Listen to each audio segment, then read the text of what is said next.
Sometimes the smallest lie becomes the biggest nightmare. In a quiet town where everyone knows everyone, Margaret Chen thought she could hide one tiny secret. She believed that borrowing a little money from the community fund would go unnoticed, just for a week, maybe two. After all, she had been the trusted treasurer for 5 years. Who would question her? But secrets have a way of growing in the dark, and Margaret's small mistake was about to become the match that would burn down everything she had built. Her perfect reputation, her marriage, her children's future, and the trust of an entire town, all hanging by the thread of one decision she made on a rainy Tuesday afternoon. What started as a temporary solution to help her sick mother would spiral into a disaster that would make headlines, destroy friendships, and force a whole community to question who they could really trust. This is the story of how one woman's desperate choice created a domino effect that changed hundreds of lives forever. The truth, as Margaret would soon learn, always finds a way to surface. And, when it did, the explosion would be bigger than anyone could have imagined. Margaret Chen stared at the computer screen in the small office behind the community center, her hands trembling as she looked at the bank statement. The numbers didn't lie. The Riverside Community Development Fund, which she had managed faithfully for 5 years, was supposed to have $127,000. But her screen showed only $89,000. The missing $38,000 should have been sitting safely in the account, earning modest interest for the town's future projects. Instead, it was gone. She knew exactly where it went because she had taken it herself 3 months ago. The fluorescent light above her desk hummed and flickered, casting strange shadows on the stacks of folders and receipts that covered every surface. Margaret rubbed her temples, trying to push away the headache that had been building since she received the email requesting a financial audit. The annual review was supposed to be routine, just like every year before.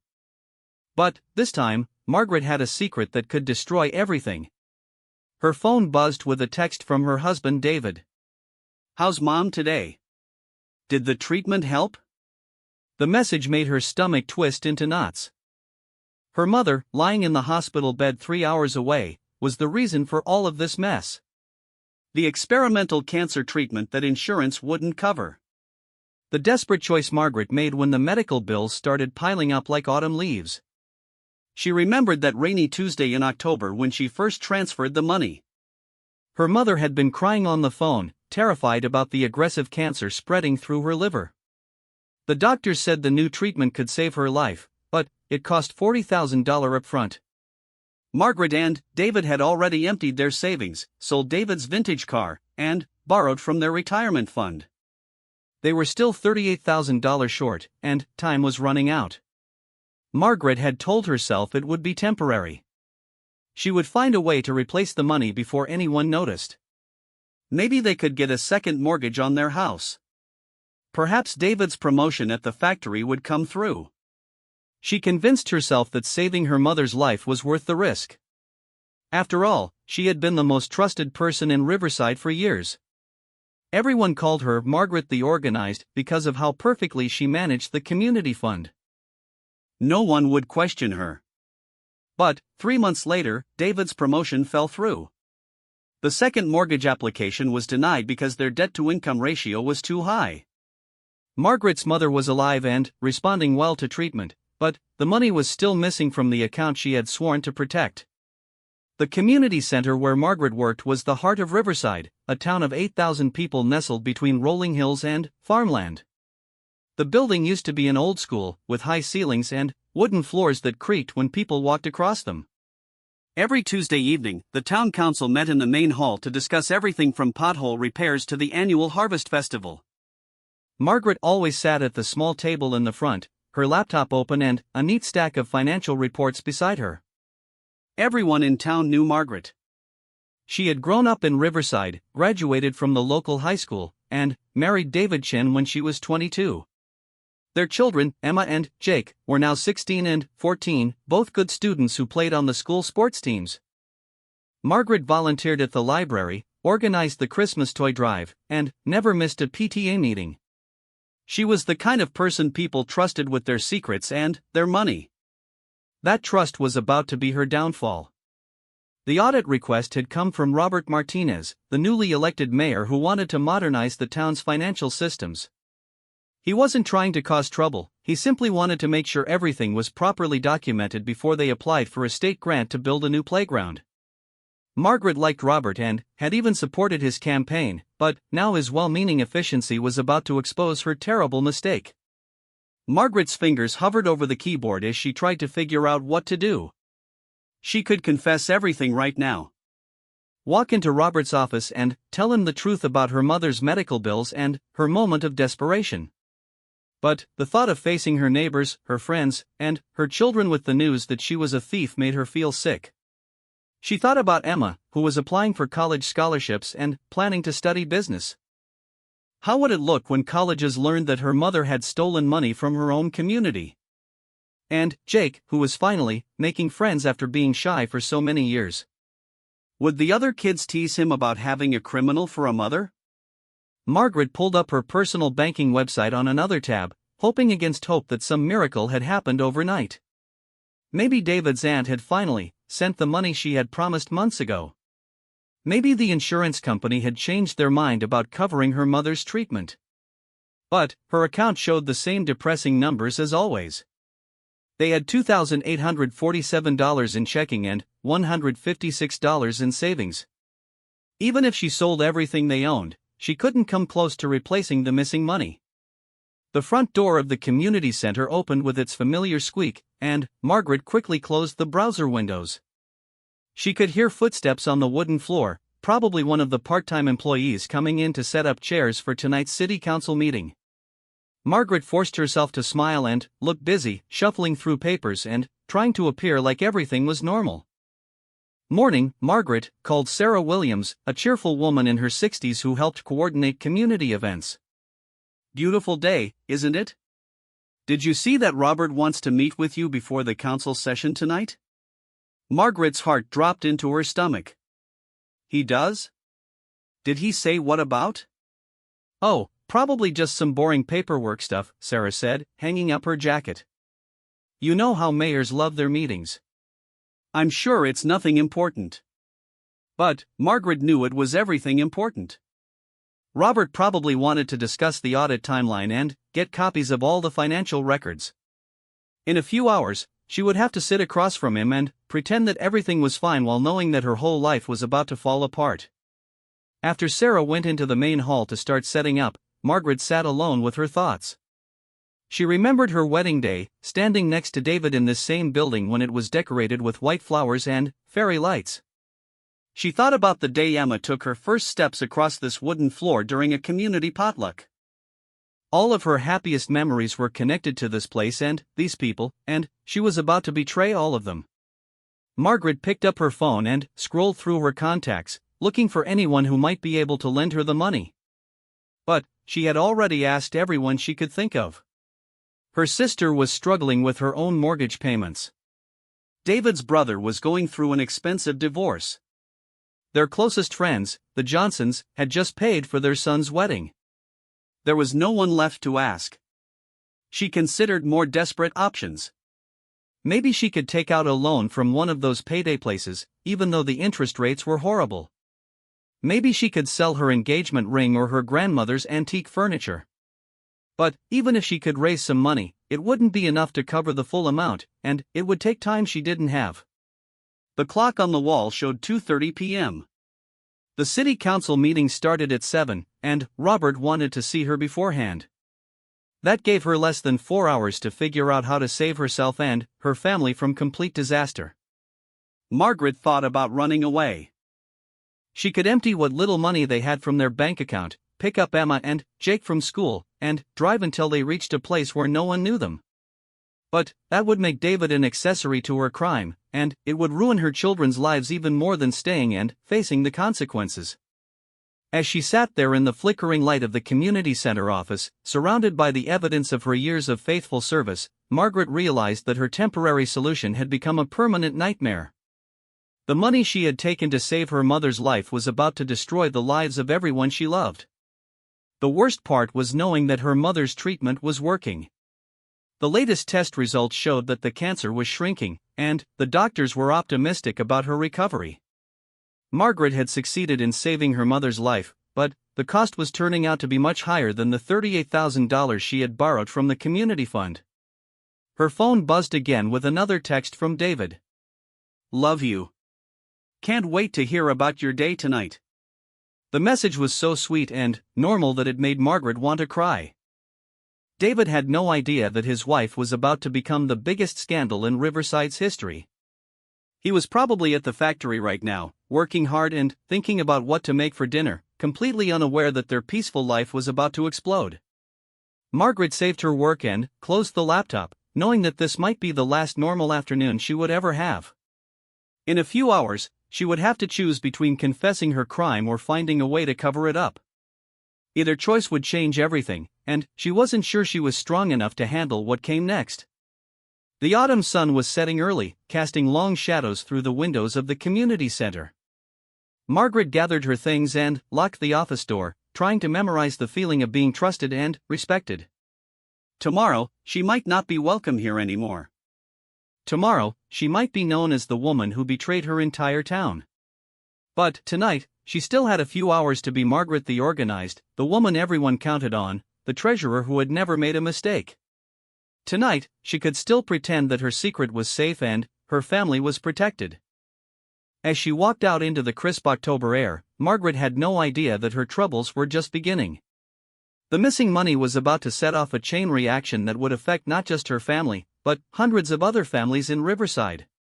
Her small mistake was about to become a disaster that would make national news and change the town forever. The community center locked behind her with a soft click, and Margaret walked toward her car, carrying the weight of her secret like a stone in her chest. In 3 hours, she would have to face Robert Martinez and pretend that everything was fine. But deep down, she knew that nothing would ever be fine again. Margaret arrived home to find David in the kitchen, making his famous spaghetti sauce from their garden tomatoes. The smell of garlic and herbs filled the air, and, for a moment, she could almost forget about the disaster waiting for her at tonight's meeting.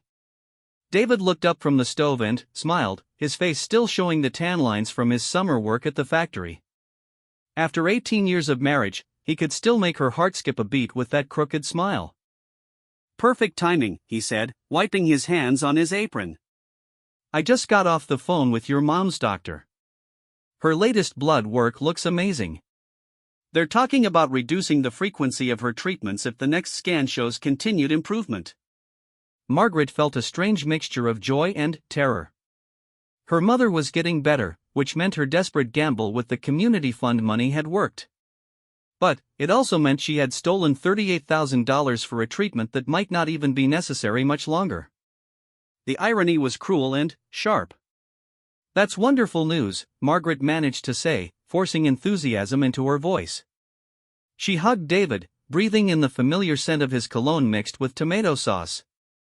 For a moment, she considered telling him everything right there in their warm kitchen, with the late afternoon sun streaming through the window and their wedding photo smiling down from the refrigerator. But the words stuck in her throat like sand. Emma burst through the front door, her backpack hitting the floor with a loud thud. At 16, she was a perfect blend of Margaret's organization and David's easygoing nature. Her dark hair was pulled back in a messy bun, and she wore the confident smile of someone who had just aced a difficult test. "Mom! Dad! Guess what?" Emma's voice bubbled with excitement. "Mrs. Patterson says my college application essay is one of the best she's ever read. She thinks I have a real shot at getting the full scholarship to State University." Margaret's heart broke a little more. Emma had been working toward that scholarship for years, maintaining a perfect GPA while volunteering at the animal shelter and playing varsity soccer. If Margaret's crime became public, would the scholarship committee reconsider? Would they want their money going to the daughter of a thief? "That's incredible, sweetheart," David said, pulling Emma into a bear hug. "We always knew you were destined for great things." Jake wandered in from the living room, his homework spread across the coffee table. At 14, he was quieter than his sister but equally determined. He had finally found his place on the junior varsity basketball team after years of being too shy to try out for sports. His confidence was just beginning to bloom, and Margaret couldn't bear the thought of how this scandal might affect him. "Are we celebrating?" Jake asked, noticing the excitement in the room. Did Emma win another award or something? Better, Emma grinned. I might actually get to go to college without putting mom and dad in debt for the rest of their lives. The comment hit Margaret like a punch to the stomach. If only Emma knew that her parents were already drowning in debt from her grandmother's medical bills. If only she knew that her mother had committed a felony trying to keep the family afloat. Margaret excused herself to change clothes for the evening meeting, grateful for a few minutes alone in her bedroom. She sat on the edge of the bed she shared with David and stared at their family photos on the dresser. There was Emma's graduation from 8th grade, Jake's first basketball trophy, David's promotion party at the factory, family vacations at the lake, Christmas mornings filled with laughter and wrapping paper. How had she gone from being the woman in those happy photos to someone who stole money from her neighbors? Margaret tried to remember the exact moment when she had crossed that line, but it felt like sliding down a hill rather than jumping off a cliff. First, she had just looked at the community fund balance to see if there was any way to borrow against it legitimately. Then, she had researched the regulations and found some gray areas. Finally, she had convinced herself that a temporary transfer wasn't really stealing if she intended to pay it back. But intentions didn't matter anymore. The money was gone, and she couldn't replace it. Margaret changed into her professional clothes, the navy blue blazer and dress pants she always wore to city council meetings. She had bought this outfit when she first became treasurer, proud to look the part of a responsible community leader. Now the clothes felt like a costume she was wearing to perform in a play about her own life. Back downstairs, the family gathered around the dinner table for what Margaret feared might be their last normal meal together. David told jokes about his co-workers at the factory. Emma described her plans for the senior class fundraiser. Jake shared news about his upcoming basketball tournament. The conversation flowed easily, filled with the comfortable rhythms of a family that had been together for years. Margaret tried to memorize every detail. The way David cut his spaghetti into perfect bite-sized pieces. The way Emma gestured with her fork when she got excited about something. The way Jake quietly listened to everyone else before adding his own thoughtful comments. She wanted to remember this moment when they were all still innocent, before her choices destroyed their sense of security.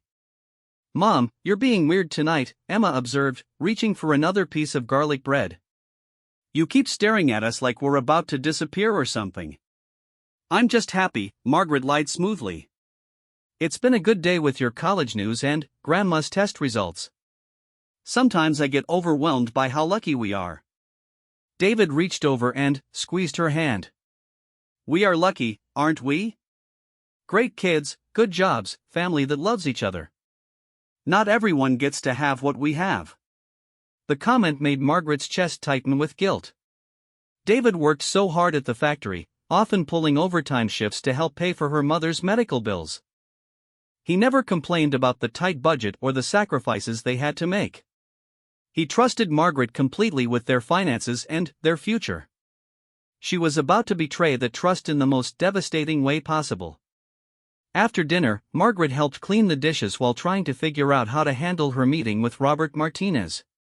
She could arrive early and confess everything before the city council session started. She could claim there had been an accounting error and ask for time to sort it out.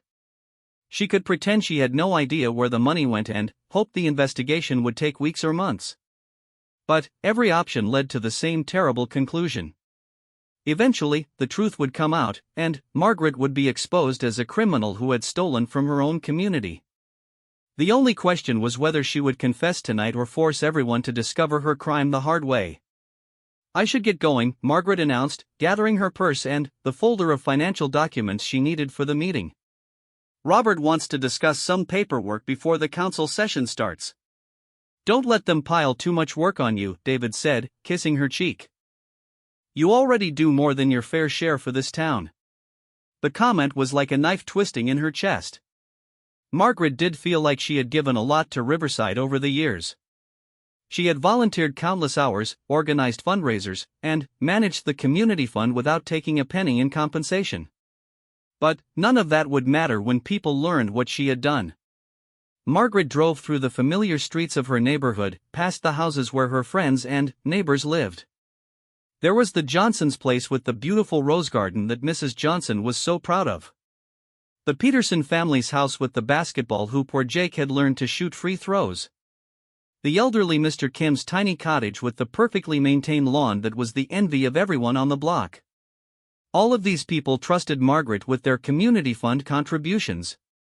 They had voted for projects and initiatives, believing that their money was being carefully managed and properly protected. They had no idea that their treasurer had raided their account to pay for her mother's medical treatments. The community center parking lot was half full when Margaret arrived. She recognized most of the cars belonging to council members and regular meeting attendees. Her hands shook as she turned off the engine and gathered her things. In a few minutes, she would have to walk into that building and face Robert Martinez, knowing that her careful facade was about to crumble. Margaret sat in her car for a moment, watching other people walk toward the community center entrance. There was Linda Thompson, the retired school principal who always asked thoughtful questions about budget items. Tom Bradley, the owner of the hardware store who never missed a meeting. Sarah Williams, who had greeted Margaret so cheerfully that morning. All of them were good people who deserved better than a treasurer who stole from their fund. Finally, Margaret forced herself to get out of the car and walk toward the building. The autumn air was crisp and clear, with the first hint of winter on the wind. The community center looked exactly the same as always, with its vintage brick walls and white-painted doors.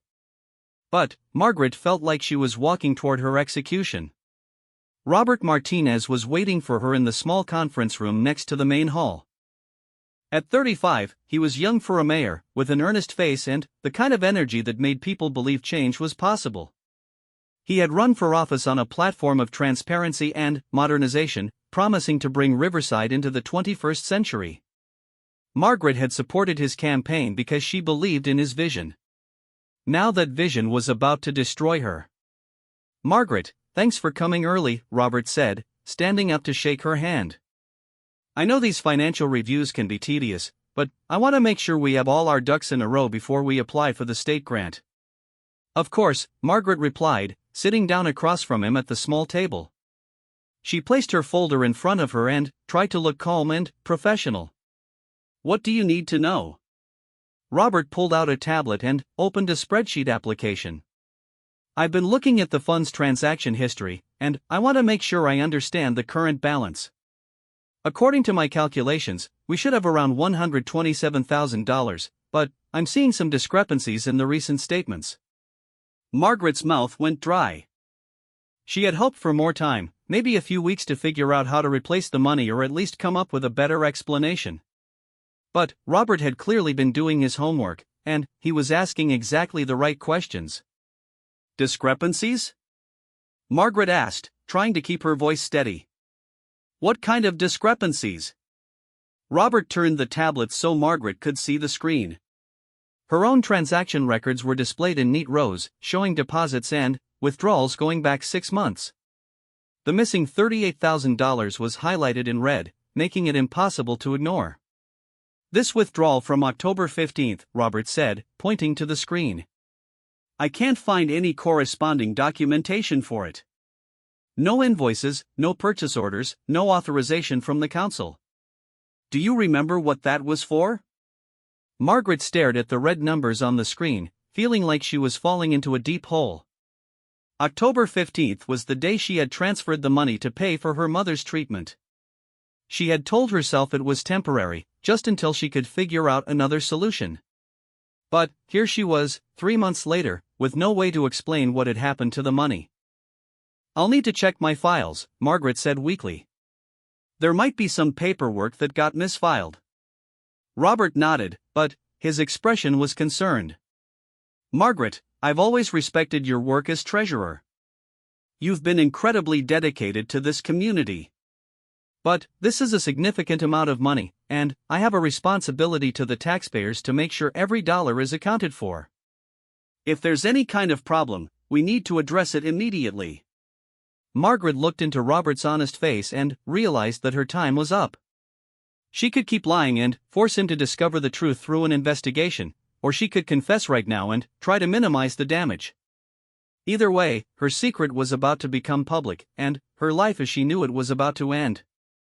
In the main hall, she could hear people arriving for the city council meeting. Their voices were cheerful and casual, discussing weekend plans and local events. They had no idea that their trusted treasurer was sitting in a conference room, about to admit to the biggest financial scandal in Riverside's history.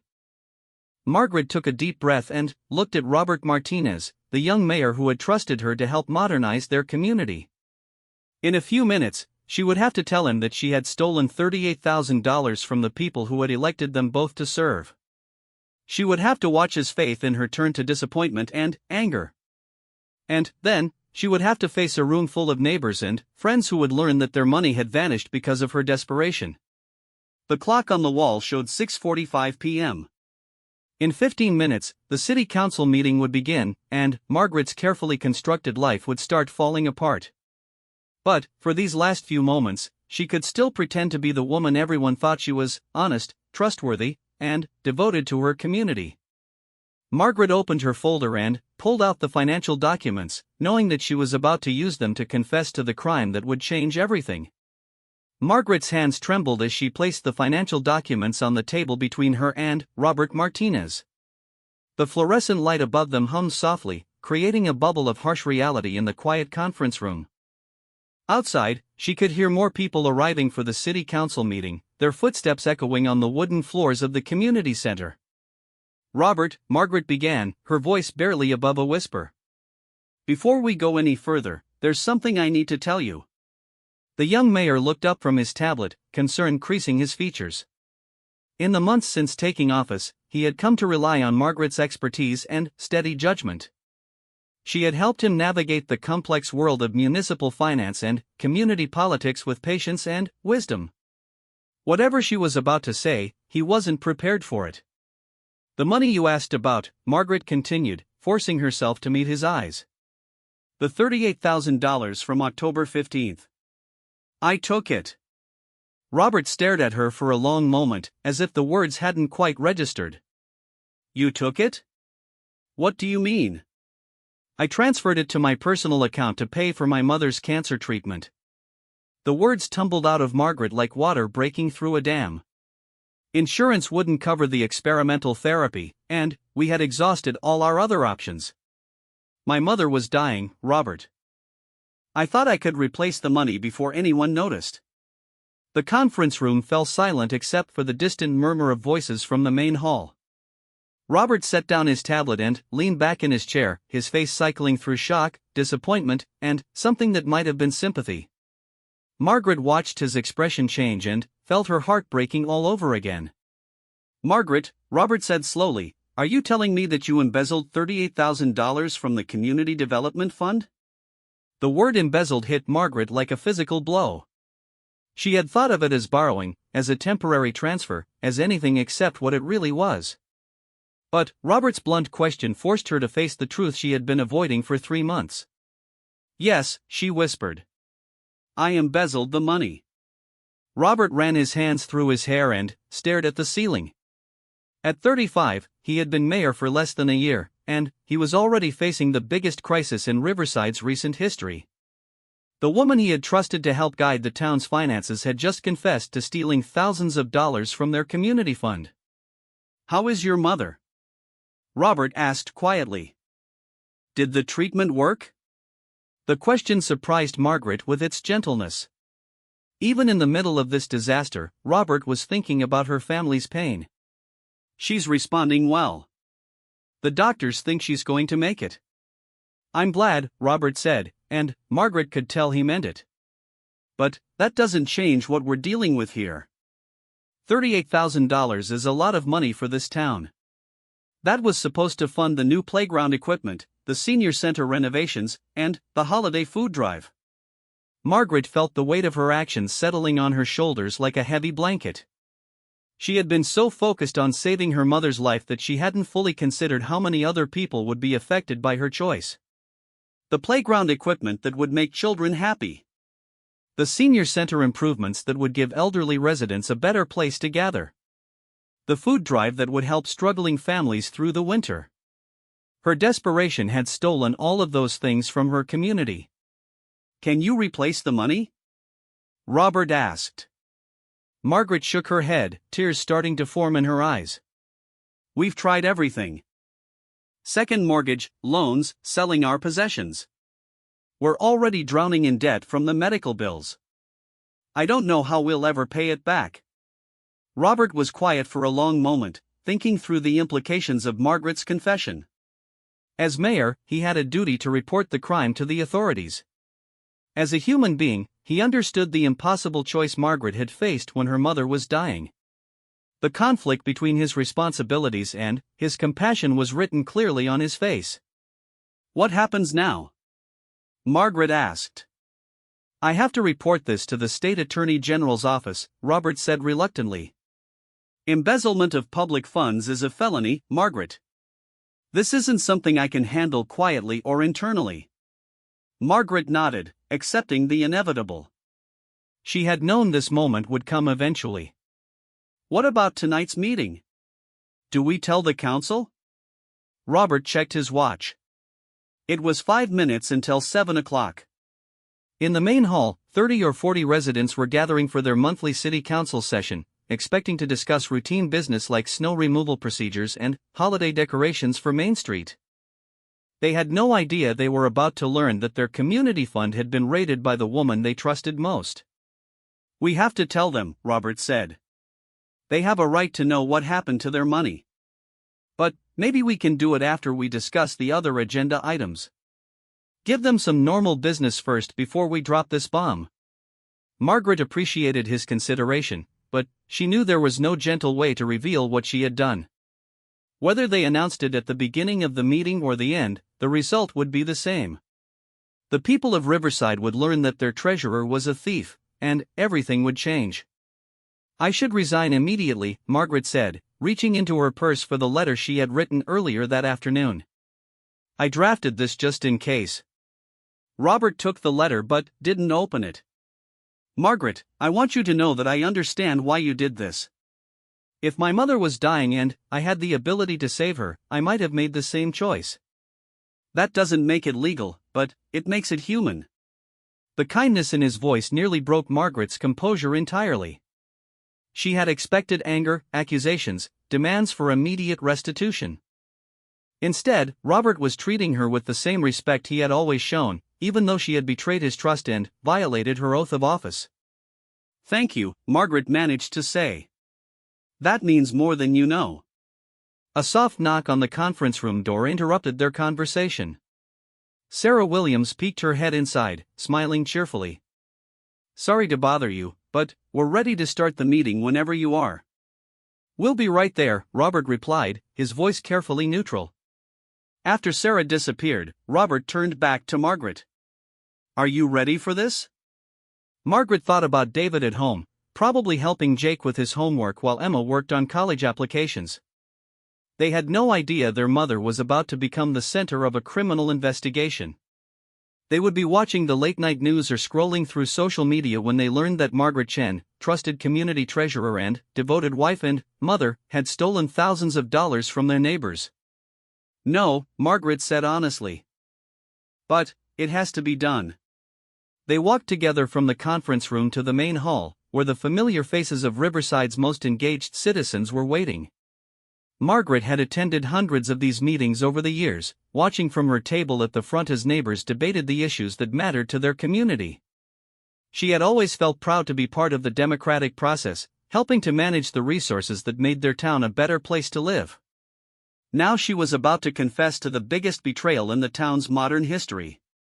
Robert called the meeting to order, and they proceeded through the regular agenda items. Discussion of the winter road maintenance budget. Updates on the library's new computer system. Plans for the annual Christmas tree lighting ceremony in the town square. Margaret sat in her usual spot, taking notes and providing financial information when requested, all while knowing that this was the last time she would ever perform these duties. Linda Thompson, the retired school principal, asked about the timeline for installing the new playground equipment. The kids are so excited about the monkey bars and climbing wall. When do you think we'll be able to move forward with that project? Margaret felt her stomach clench as Robert glanced in her direction. The playground equipment was one of the projects that would have to be cancelled because of the missing money. Children who had been looking forward to new ways to play would be disappointed because of her choices. "We'll need to revisit that project," Robert said carefully. "There have been some developments with the community fund that we need to address." Tom Bradley, the hardware store owner, leaned forward in his chair. "What kind of developments? Is there a problem with the funding?" Robert looked at Margaret, giving her one last chance to speak first. She appreciated the gesture, but she couldn't find the words to explain what she had done. The magnitude of her betrayal seemed too large for the quiet, familiar setting of a routine town meeting. "Unfortunately, yes," Robert said. "We've discovered that approximately $38,000 is missing from the Community Development Fund." A murmur of concern rippled through the room. People shifted in their chairs and exchanged worried glances. Missing money was serious business in a small town where every dollar mattered. "Missing how?" asked Mrs. Patterson, Emma's English teacher. "Was there some kind of bank error?" Margaret knew this was her moment. She could let Robert explain what had happened, or she could take responsibility for her actions and confess to the people she had wronged. Despite everything, these were still her neighbors, her friends, her community. They deserved to hear the truth from her. Margaret stood up slowly, her legs feeling weak beneath her. Every face in the room turned toward her, expectant and trusting. These were people who had known her for years, who had attended her children's birthday parties and celebrated her family's milestones. They were about to learn that she had stolen from all of them. "The money isn't missing," Margaret said, her voice carrying clearly through the silent hall. "I took it." The murmur of concern turned into complete silence. 40 pairs of eyes stared at Margaret as if she had spoken in a foreign language. The words hung in the air like smoke, impossible to take back. "I transferred $38,000 from the community fund to pay for my mother's cancer treatment," Margaret continued, forcing herself to keep talking before her courage failed. "I intended to replace it, but I haven't been able to. I'm sorry. I'm so very sorry." The silence stretched on for what felt like hours. Margaret could see the shock and confusion on the faces of people who had trusted her completely. Linda Thompson's mouth was open in surprise. Tom Bradley was shaking his head as if he couldn't believe what he had heard. Sarah Williams looked like she might cry. Finally, Dr. Patricia Reeves, the town's longtime physician, broke the silence. "Margaret, how is your mother doing? Is she responding to the treatment?" The question was so unexpected and so compassionate that Margaret almost broke down completely. Even after learning that she was a thief, Dr. Reeves was still thinking about her family's suffering. "She's doing better," Margaret said, wiping tears from her eyes. "The cancer is shrinking. The doctors think she'll be okay." Dr. Reeves nodded. "I'm glad. And I want you to know that I understand why you did what you did. Medical bills can destroy a family, even when insurance is supposed to help." Not everyone in the room was feeling so charitable. Frank Peterson, a retired factory worker who lived on a fixed income, stood up angrily. "I don't care why she did it. She stole money from all of us. Money that was supposed to help our community. My grandkids were looking forward to that new playground, and now it's gone because she decided her family was more important than everyone else's." Frank's anger seemed to break the spell of shocked silence that had fallen over the room.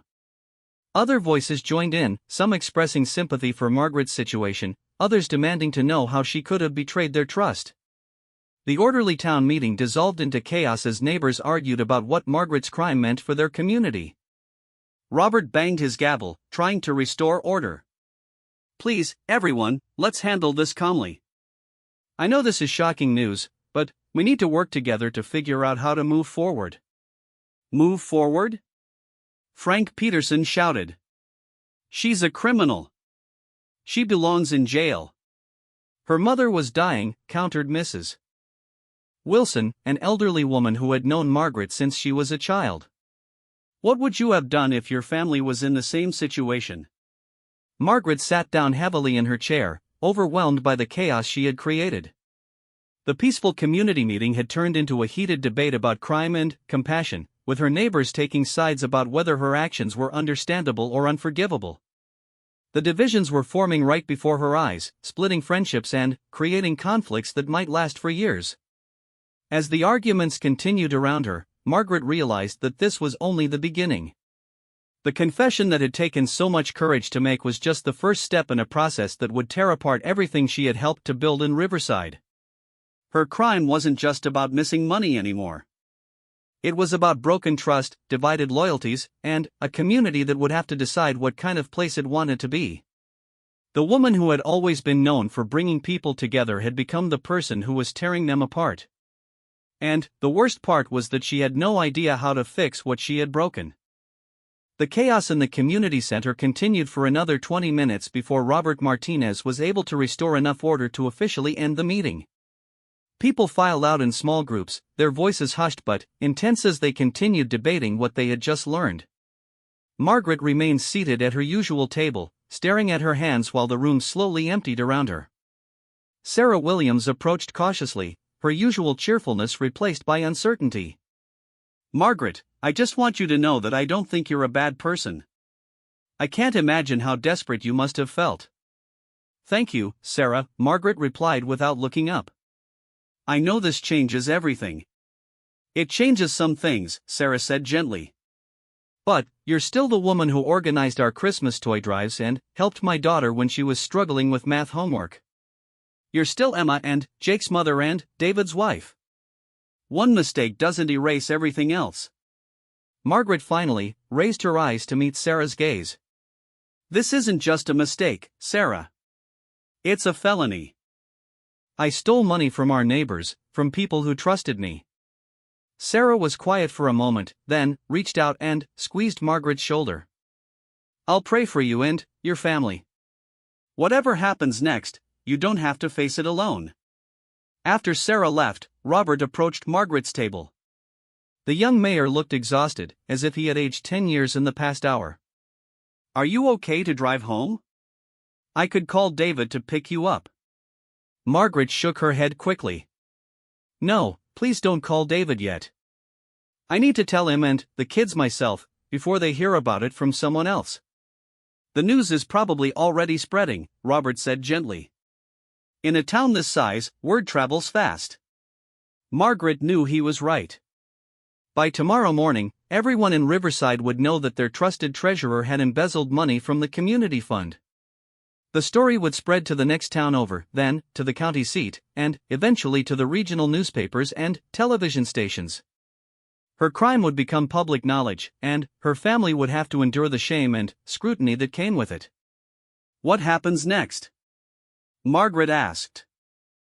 "I have to file a report with the state attorney general's office first thing tomorrow morning," Robert explained. "They'll probably want to interview you and review all the financial records. There will be an investigation, and, eventually, criminal charges." "How long do I have before it becomes official?" Robert checked his watch. "The Attorney General's office opens at 8 a.m. I'll make the call around 9, after I've had a chance to prepare the documentation. So you have maybe 12 hours before this becomes a formal legal matter. 12 hours to tell her family what she had done. 12 hours to prepare them for the storm that was about to engulf their lives. 12 hours to say goodbye to the peaceful existence they had built together in Riverside." Margaret gathered her things and walked out to the parking lot, where most of the other cars had already departed. The October night was cold and clear, with stars visible above the glow of the town streetlights. She sat in her car for a moment, dreading the conversation she was about to have with her family. During the drive home, Margaret practiced different ways to explain what she had done. She could start with her mother's diagnosis and the desperate search for treatment options. She could begin with the moment she realized they couldn't afford the experimental therapy. She could lead with an apology and work backward to the reasons. But, no matter how she framed it, the basic facts remained the same: she had stolen money from their community, and their lives were about to change forever. The lights were on in their house when Margaret pulled into the driveway. Through the front window, she could see David and the kids in the living room, probably watching a movie or playing one of Jake's video games. They looked so normal and happy, completely unaware that their mother was about to shatter their sense of security. Margaret sat in the driveway for a few more minutes, memorizing the sight of her intact family. Tomorrow, they would still love each other, but everything would be different. David would have to decide whether he could stay married to a felon. Emma would have to worry about how her mother's crime might affect her college prospects. Jake would have to face his classmates knowing that his mother was the subject of a criminal investigation. Finally, Margaret forced herself to get out of the car and walk up the front steps of her house. She could hear laughter from inside, probably Jake making one of his dry jokes that always caught everyone by surprise. The sound made her heart ache with love and regret. David was sitting on the couch with his laptop open, working on some paperwork from the factory. Emma was curled up in the big chair with a textbook, highlighting passages for her history class. Jake was sprawled on the floor with his geometry homework spread around him. The scene was so perfectly ordinary that Margaret almost couldn't bear to disrupt it. "How was the meeting?" David asked, looking up from his computer. "Did Robert keep you there forever with his questions about the audit?" Margaret set down her purse and tried to find the words she had been practicing during the drive home. But, facing her family in their warm living room, surrounded by all the evidence of their happy life together, the carefully rehearsed phrases crumbled in her throat. "We need to talk," Margaret said, her voice tight with emotion. "All of us. Right now." Emma looked up from her textbook, immediately alert to the tension in her mother's voice. "Mom, what's wrong? You look like someone died." "Nobody died," Margaret said quickly. "But something's happened. Something bad." David closed his laptop and set it aside, his face creased with concern. Jake abandoned his homework and sat up, sensing that whatever his mother was about to say would be important. The casual family evening transformed into something serious and frightening in the space of a few seconds. Margaret perched on the edge of the coffee table, facing her family. For 18 years, she had been the steady presence in their home, the one who handled problems calmly and made difficult decisions with confidence. Now she was about to reveal herself as someone who made terrible choices under pressure, someone who could no longer be trusted with their financial security or their reputation in the community.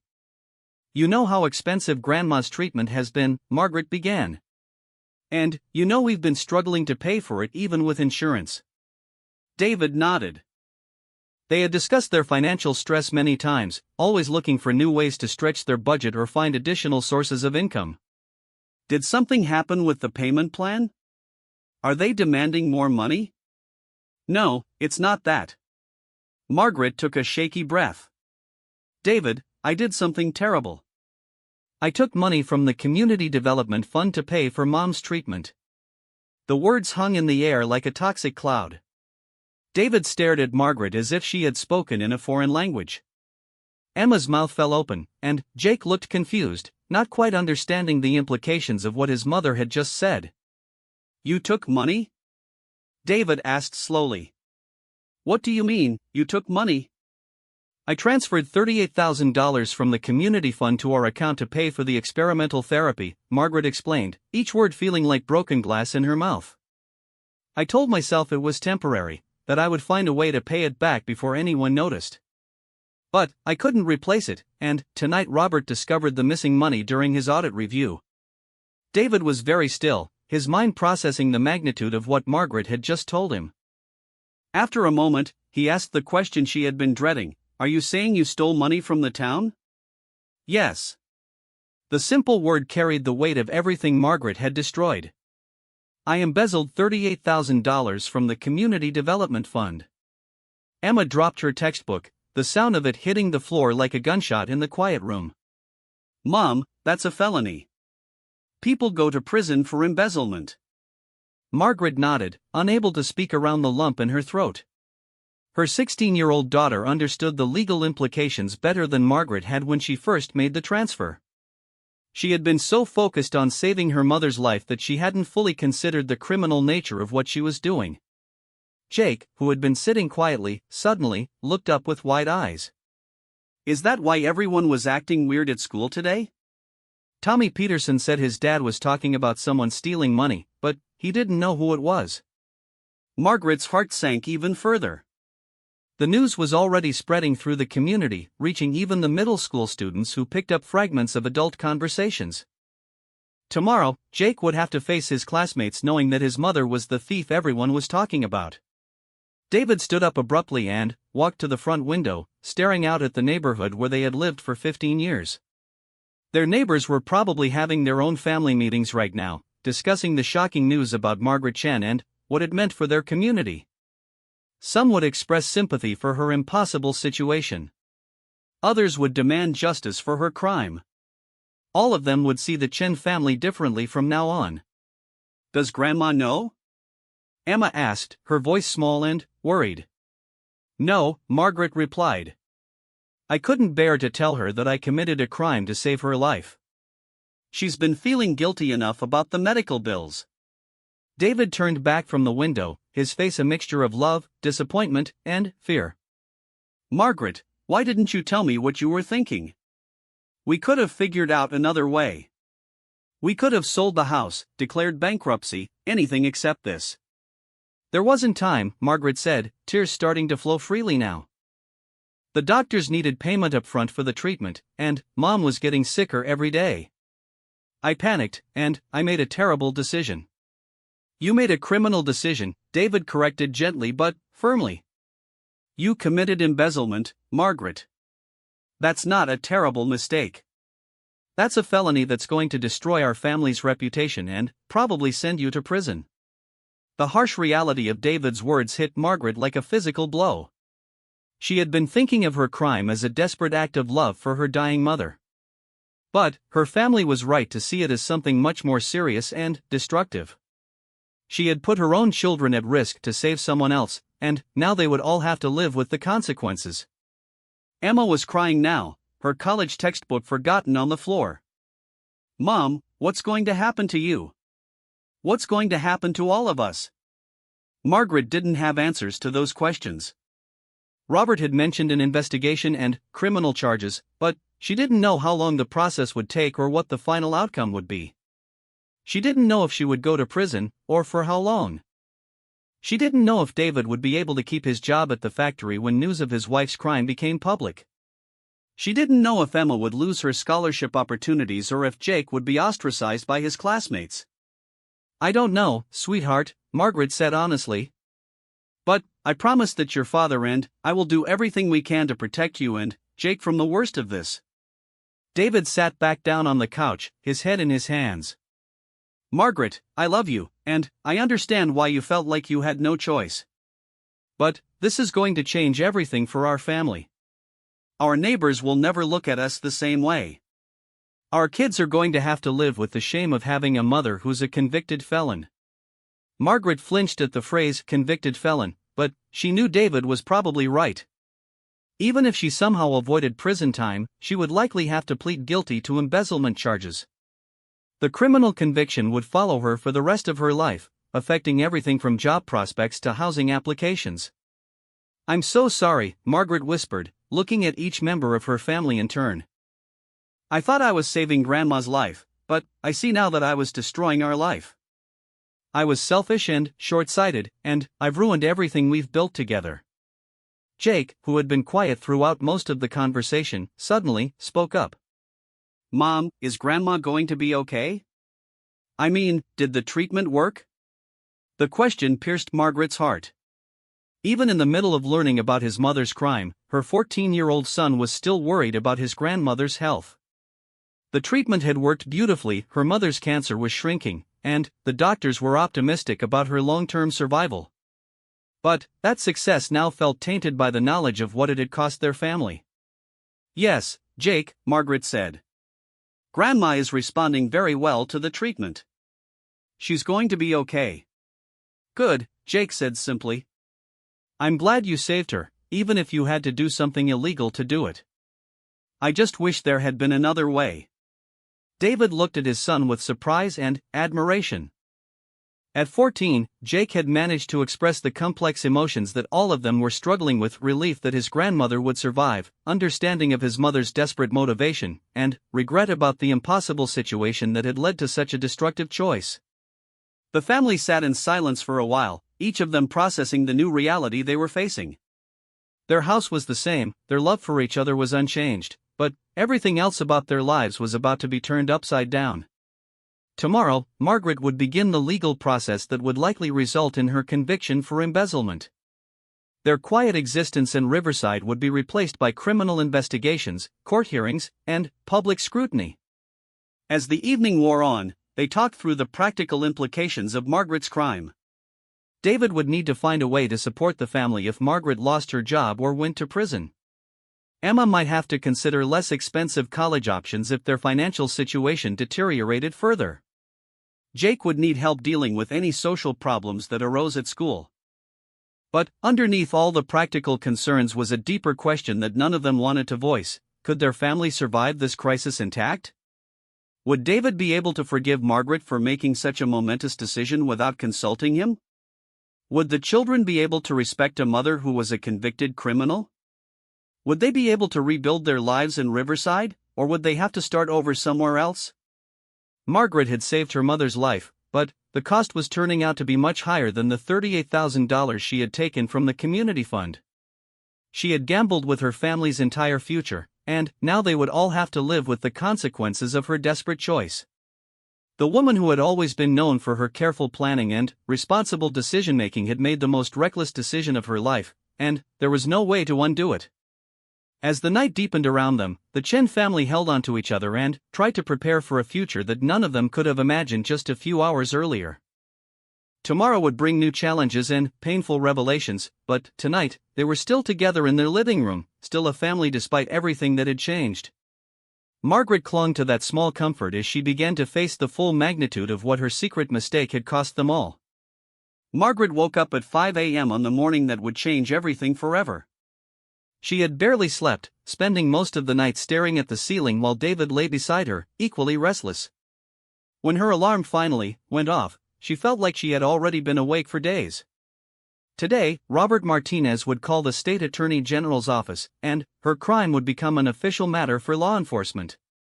David was already in the kitchen when Margaret came downstairs, making coffee with the careful precision of someone trying to maintain normalcy in an abnormal situation. His hair was messy from a sleepless night, and there were dark circles under his eyes, but he managed a weak smile when he saw her. "The kids are still asleep," he said quietly. "I thought we should let them rest as long as possible before their world gets turned upside down."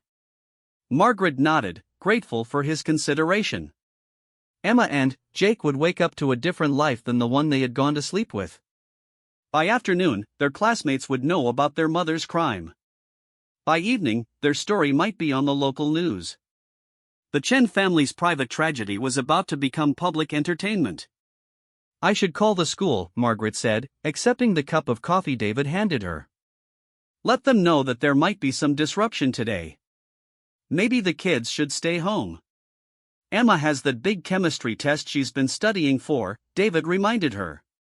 "And Jake has basketball practice after school. They've been looking forward to these things. Maybe we should try to keep their day as normal as possible." Margaret appreciated David's instinct to protect their children's routines, but she wondered if normal was even possible anymore.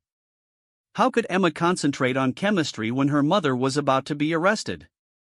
How could Jake focus on basketball when his teammates might be whispering about his family's scandal? The local newspaper was already on their front porch when Margaret opened the door to retrieve it. The Riverside Weekly Herald came out every Wednesday, and Margaret always read it cover to cover, checking for mentions of community fund projects and upcoming city council meetings. This week's edition had been printed before last night's meeting, so it still showed a photo of Margaret on the front page, announcing her re-election as treasurer for another term. The irony was devastating. There was Margaret's smiling face, accompanied by a headline that read "Chen continues community service legacy." The article praised her 5 years of dedicated financial management and her commitment to transparent governance. By next week's edition, that same newspaper would probably feature a very different headline about Margaret Chen. Emma appeared in the kitchen just as Margaret was folding up the newspaper, her hair pulled back in a hasty ponytail and her backpack slung over one shoulder. At 16, she had inherited her mother's efficiency and her father's steady temperament, but this morning she looked uncertain and fragile. I keep hoping I dreamed last night, Emma said, slumping into a chair at the kitchen table. But, I can tell by your faces that it really happened. David poured orange juice for Emma and handed her a piece of toast. How are you feeling about school today? You don't have to go if you're not ready. Emma considered this for a moment, then shook her head. If I stay home, people will think I'm hiding or that I'm ashamed. I'd rather face whatever happens than spend the day wondering what everyone is saying about us. Margaret felt a surge of pride for her daughter's courage, followed immediately by guilt for putting her in this position. At 16, Emma shouldn't have to worry about managing public perception of her family's crisis. She should be concerned with homework and friends and college applications, not with damage control for her mother's criminal behavior. Jake stumbled into the kitchen a few minutes later, his hair sticking up at odd angles and his eyes still heavy with sleep. At 14, he was often quiet in the mornings, but today his silence felt weighted with the knowledge of what his mother had done. Are you going to be arrested today? Jake asked bluntly, reaching for a banana from the fruit bowl. Margaret was startled by his directness, but she appreciated that he wanted honest answers rather than gentle evasions. I don't know exactly when it will happen, but probably sometime soon. Robert has to file his report this morning, and then investigators will want to talk to me. Will you have to go to jail right away? Jake continued, peeling his banana with methodical concentration. I don't think so, Margaret replied. For this type of crime, they'll probably arrest me and then release me on bail while they prepare their case. But, eventually, if I'm convicted, I might have to serve some time in prison. Jake nodded as if his mother's potential imprisonment was just another logistical problem to solve. Okay. So Dad will handle things while you're gone, and Emma and I will help more around the house. The casual way Jake accepted their new reality broke Margaret's heart. Her children were already adapting to the idea of living without her, planning for a future where their mother might be in prison. They were showing remarkable resilience, but they shouldn't have to. David offered to drive the kids to school, but they both declined, preferring to take the bus as usual. Margaret suspected they wanted to face their classmates on neutral ground rather than arriving with their father, which might draw even more attention. As she watched them walk down the street toward the bus stop, Margaret wondered if this would be one of the last normal mornings they would have together for a while. At 8:30, Margaret's phone rang. The caller ID showed Robert Martinez's number, and Margaret's stomach clenched with nervous anticipation. She had been expecting this call, but she still wasn't prepared for what it might mean. Margaret, I wanted to give you a heads up before I make the call to the Attorney General's office, Robert said without preamble. Do you have a lawyer? Margaret hadn't even thought about legal representation.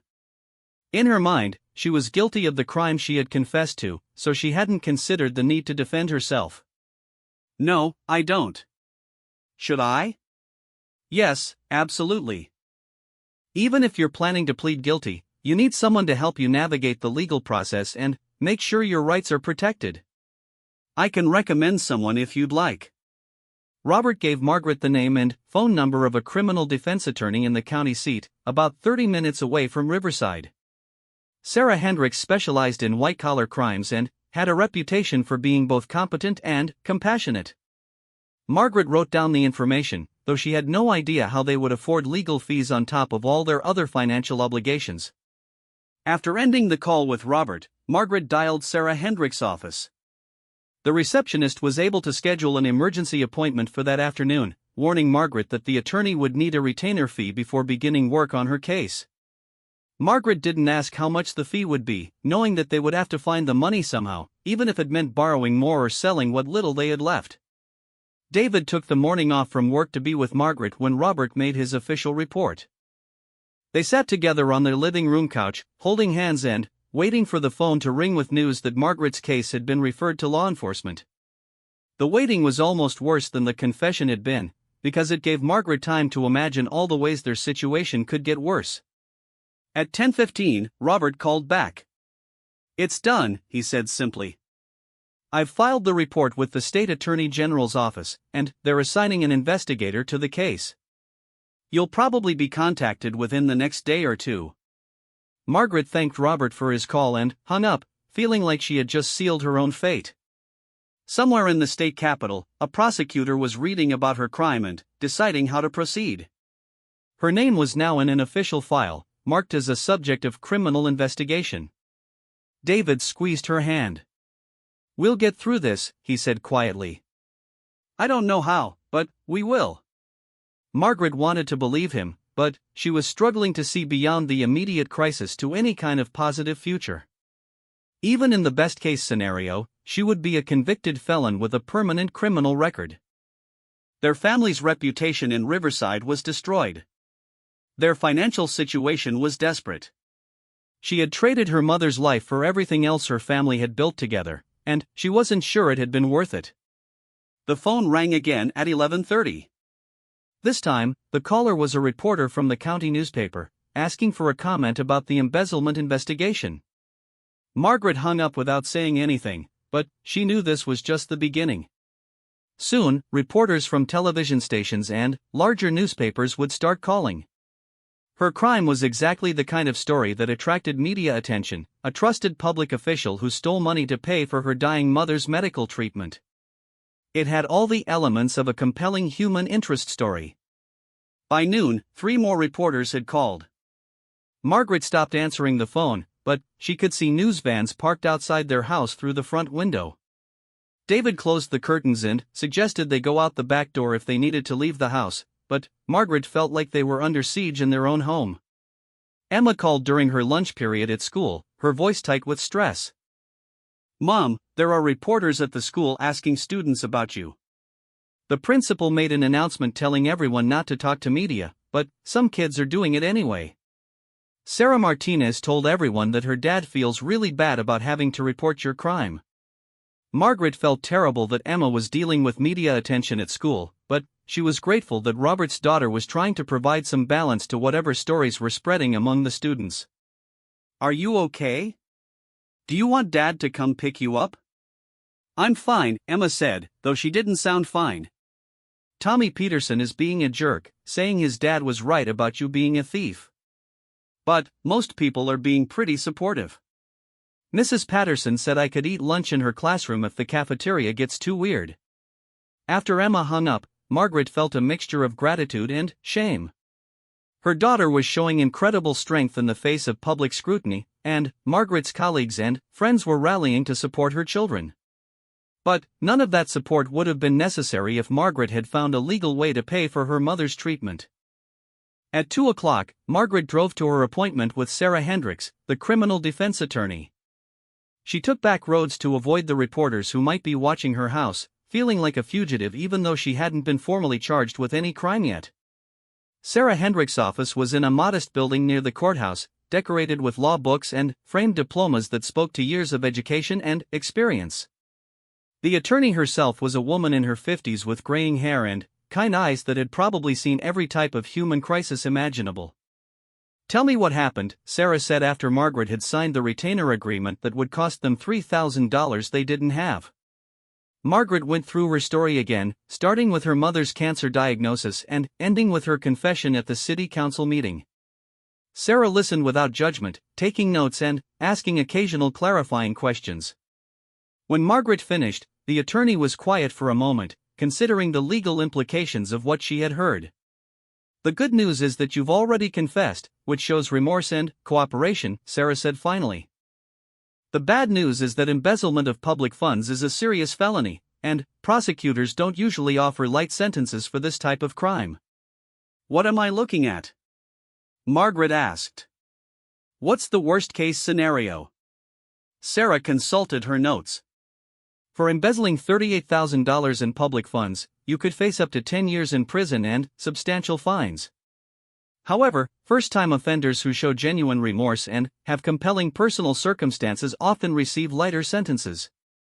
If we can negotiate a plea agreement, you might be looking at 2 to 3 years in prison, plus restitution and probation. 2 to 3 years away from her family. 2 to 3 years while Emma finished high school and started college. 2 to 3 years while Jake navigated his teenage years without his mother." Margaret had known prison was a possibility, but hearing the specific timeframe made it feel devastatingly real. There is one other option we should discuss, Sarah continued. In cases involving medical emergencies and financial desperation, some prosecutors are willing to consider alternative sentencing. House arrest, community service, payment plans for restitution. It's not guaranteed, but your circumstances are sympathetic enough that it's worth pursuing. Margaret left the attorney's office with a small amount of hope but a much clearer understanding of how serious her situation was. Even the best-case scenario involved years of legal proceedings, substantial financial penalties, and permanent damage to her reputation and career prospects. The worst-case scenario could separate her from her children during some of the most important years of their lives. When Margaret arrived home, David was waiting with more difficult news. The factory where he worked had called to inform him that he was being suspended pending an investigation into his wife's criminal case. The company was concerned about the potential impact on their reputation and wanted to distance themselves from any association with embezzlement. They said it's temporary, David explained, though his face showed he didn't believe it. But we both know that if you're convicted, they'll probably let me go permanently. They can't afford to have employees whose families are involved in financial crimes. Margaret stared at her husband, realizing that her crime was destroying his career along with her own. David had worked at that factory for 12 years, slowly building up seniority and benefits that would be difficult to replace. Now, because of her choices, he would probably have to start over at a new job, if he could find one that would hire the husband of a convicted embezzler. That evening, Emma and Jake came home from school exhausted by a day of questions, speculation, and awkward conversations. Emma reported that her chemistry teacher had offered to let her make up the test she had missed due to the stress of the day. Jake said his basketball coach had told the team that anyone making comments about his family situation would be kicked off the team. The Chen family ate dinner together in their kitchen, surrounded by the familiar comfort of their home but knowing that their time there might be limited. If David lost his job and Margaret went to prison, they might not be able to afford the mortgage payments. Everything they had worked for over 18 years of marriage was at risk because of Margaret's desperate decision to save her mother's life. But, as they sat around their table, sharing a simple meal and talking about their day, Margaret realized that the most important things in their lives were still intact. David still loved her, despite everything she had done. Emma and Jake were struggling with the situation, but they were facing it with courage and maturity. Their family bond was strong enough to survive this crisis, even if everything else fell apart. Margaret thought about her mother, recovering from cancer in a hospital 3 hours away, unaware that her survival had cost her daughter's family everything they had built together. The treatment was working, and her mother would probably live for many more years. That had been worth any sacrifice, even the one Margaret was making now. As they finished dinner and started cleaning up, Margaret looked around at her kitchen, her family, her life, and tried to memorize the details. Tomorrow would bring new challenges and probably more difficult news. But tonight, they were still together in their home, still a family despite the crime that had shattered their peaceful existence. Margaret had saved her mother's life, but the cost had been much higher than the $38,000 she had taken from the community fund. She had gambled with her family's entire future and lost almost everything. But, in the end, the most important things, love, family, and the bonds that held them together, had survived her terrible mistake. The town woman's secret had sparked a total disaster that would affect hundreds of lives and change Riverside forever. But it had also revealed the strength of human connections and the power of love to endure even the worst circumstances. Margaret Chen would face the consequences of her actions with the support of a family that refused to abandon her, and that might be enough to help them all rebuild from the ashes of the life they had lost.